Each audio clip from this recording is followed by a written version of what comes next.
Greetings. You've reached the voicemail of Academicasaurus.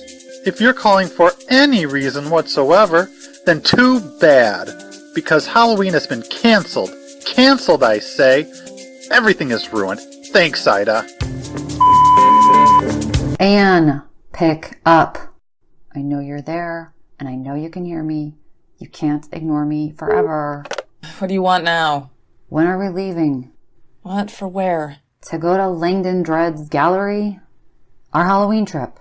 B, we're not going. The fuck are you talking about? Have you seen Ida today? No. Right, 'cause she's out. Again. Ugh, how does she still have the zombie plague? It's been months. She has no voice. You can't teach or go on Halloween road trips if you have no voice. Well, she can sit silently in the car. Let's go. B, no, I've been subbing her classes for like a week now. I'm tired. I don't want to go anywhere. You can sleep in the car. We are not going with Ida not being able to talk. That would be boring and dumb. We'll find out if her voice is back. It's not. Okay. But what about now? No. Text her and find out.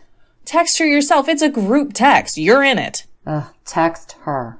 Oh, for fuck's sake. How's the voice? Sent. I bet she'll say it's great and that she's all packed to go on the trip. Nope. She says it's worse.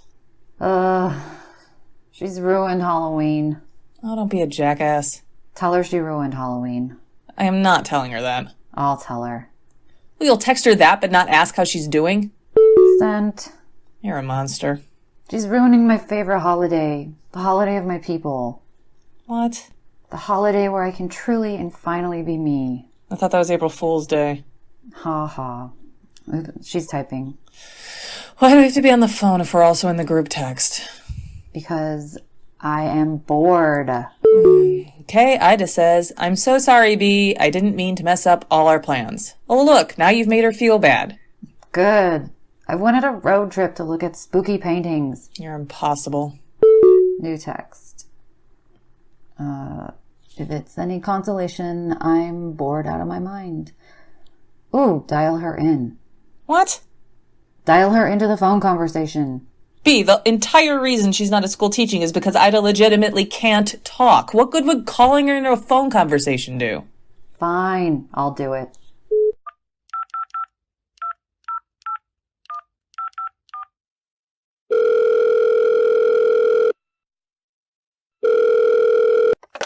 Okay, so don't even say anything, Ida, because I'm sure you sound disgusting. Oh my god. But Anne's about to tell us a story. What? Tell us a story. B, I've got like 5 more papers to grade and I'm out of here. You can't wait, what, an hour? No, right now. Why? Look, our Halloween has been ruined. Everyone's Halloween has been ruined as a result. Mostly because of you. Entirely because of Ida. But because I am sympathetic to her plight, I think that we should. Ida just texted sympathetic ? Followed by 47 ha-ha-has. Ugh, so juvenile. Anyway, I think that we should celebrate Halloween by having Anne tell us a story. No. Story. Why do I have to do it? Because you teach the Gothic. You're basically a walking horror story all on your own. What do you want me to do? Read you a Poe story? I don't know. Ida, what do you want? Oh, she's texting. A real story? Ooh, yes. Tell us a real horror story. Like what? How Albert Fish stuck a bunch of pins in his own balls? Yes. Oh, that's an all caps no from Ida. Ugh. Tell us a story. If you tell us a story, then I'll tell a story. What a deal. And this can't wait until, let's say, after work? No, Ida's bored, Anne. Jesus. Okay, fine. All right. Once upon a time, there was a horrible circus train wreck. I love it already. That's real and a horrible tragedy. Okay, so it happened in 1918, and there was a circus train that was driving through Indiana, or doing whatever trains do, and another train or another locomotive wound up colliding with it. The driver of that locomotive had fallen asleep, and upon impact, the two trains burst into flame. So there were 127 injuries, 86 people died, and most of them died in the crash, but the rest of them burned alive. Whoa. Including the circus animals. Oh. Yeah, people who saw it said it was really grisly. So some of the performers were buried in Forest Park, Illinois. A section of the cemetery was set aside just for the performers called Showman's Rest Cemetery. And there's elephants standing over like the archway to walk into it. And most of the graves are unidentified because either they just didn't know people's real names or the bodies were so badly burned they didn't have any way of identifying who they were. I mean, it was 1918. So all of that is horrible enough on its own. But of course, then, shortly after the burials, locals started reporting that they heard ghostly cries of animals at night. Ooh. Yeah, they would wake up and they would hear these sounds. If it was a clear night, they could hear what sounded like elephants. Ooh. But then, someone with a brain realized that 4 miles up the road was Brookfield Zoo, because all of these stories are stupid and this entire exercise is pointless. What? Yep. Anyway, always know your geography, kids. Good to know where the zoo is. Oh, that was so lame, but also cool at the same time. It's funny. I mean, the fake ghost part's funny. My favorite part is how all the people burned to death. Holy God. Ida says she liked it. Oh my God, you're all so lame. My story is so much better. Okay, what's your story then? Well, it's the one about the guy in like Tokyo or someplace, and he started to notice like weird shit going on when he'd get home from work, like food missing from his refrigerator, and milk and cookies and vegetables and whatever. He has a pretty well-stocked fridge. I know, right? Better than mine.